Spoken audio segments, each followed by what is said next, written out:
I know I've been doing a lot of rant videos the past couple weeks, and I kind of want to explain where those come from. But to do that, we got to punch the Wayback Machine and go back to the 90s. Way back in the early 90s, I was playing some Outlaw ball out in Wisconsin. Now, before anybody says anything, yeah, I know there's legitimate fields and all that other stuff, but this was kind of a special occasion. I was actually invited to come by a friend of the guy who owned the land. I guess that he wanted a ringer on his team, and he knew that I played paintball, so he said, yeah, just bring your good guns. Come on, let's just play.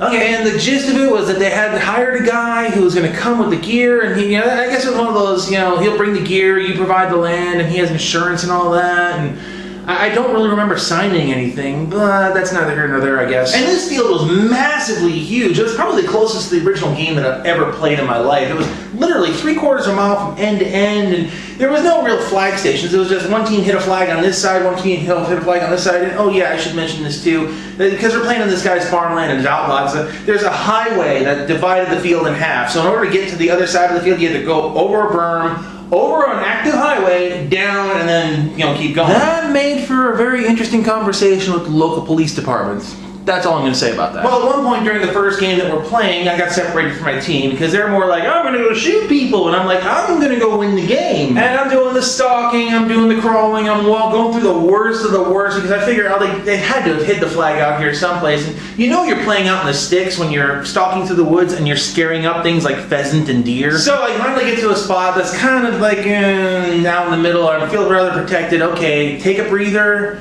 get my bearings, figure out, well, where haven't I searched yet? And then I start hearing some voices, two very distinct voices, and they're obviously coming towards me. Okay, so it's time to take very quick inventory. Where am I? I'm on top of this little berm. There's some tall grass in front of me. The deer trail these guys are walking along is right over here. There's a little V of, okay, I got a perfect, this is a sniper opportunity. There's a perfect ambush point. At least for right now, this is good. I can do this. So, okay, lay down on the berm, plant the gun on the ground, put my finger on that trigger, and I'm waiting. And I'm waiting for the guy to walk right past the opening because the grass leaned like this, and as soon as he walks out here, he's mine. I should mention this. I was shooting my autococker at the time. Now, if you've ever owned an autococker, one thing about it is that there's a little slop in the trigger depending on how well you timed it. But the moment that you got the pressure point, that you're right where the trigger stops the slop, all you have to do is twitch. And that gun's going off. So I'm laying there, and I got my finger right ready to go because this is going to be mayhem at point blank range. I know it. I'm within 10 feet of this deer trail. I hear him talking, I hear him talking, I hear him talking.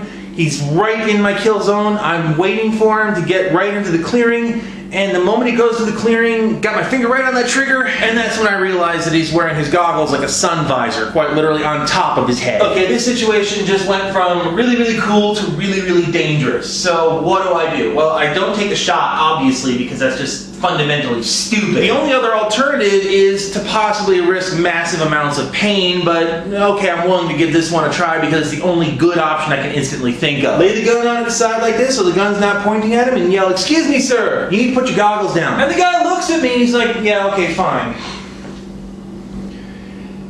Yeah, I unloaded the hopper on him. I put about 50 rounds pretty much right into his face mask right here because I figured, there would be no better lesson than to have it explained to you in very physical terms why you need to wear goggles when you play paintball. Now the other guy, I'm not exactly sure if he was wearing his goggles or not, but I just heard this guy scream. He ran the other direction, ran towards a deer stand, climbed up the deer stand, and that's pretty much where he hid out for the rest of the game. Actually, come to think of it, he might still be there now. I have no idea. The point of all this, and this kind of explains a lot of where I was coming from, that dude did not realize it, but he was within about 1/16 of an inch of going blind. And I can't help but wonder how many people would have pulled the trigger, how many people would not have waited to see if he was wearing his face mask or not, how many people would have just seen the silhouette, pulled the trigger, and went, oh. And to be honest with you guys, I spent the better part of 2.5, 3 years playing paintball, getting the snot shot out of me a lot because I was looking downfield and I was making sure the guy I was shooting at had his goggles on. Now, yeah, okay, granted, it was outlaw ball. There's no referees there, and I knew what I was getting into the moment I walked onto the field. I understand that. But by the other token, I've seen people do this on insured fields with referees present, completely just going, I don't need to, the safety rules, I know what I'm doing, it's good, we're good. At which point, safety enforcement is basically up to me by choosing or not choosing to pull the trigger. Because it does not matter how many times you say, I'm so sorry, you're not going to make somebody's eyeball come back. The epilogue of the story is after the game was over, I walked over to the guy and said, dude, you can't take your goggles off on the field. And the guy looked at me and said, yeah, f*** you, go f*** yourselves, and then he pulled out a beer, popped it open, and decided to chug it. Yeah, that was pretty much me saying, you know what, I'm done, thank you very much. But it really makes me wonder, in a day where a lot of kids don't even know how to reprogram their guns, or even that they can reprogram their guns, how the situation played out now. And to be honest with you, the answers that come up in my mind, they scare me a little bit.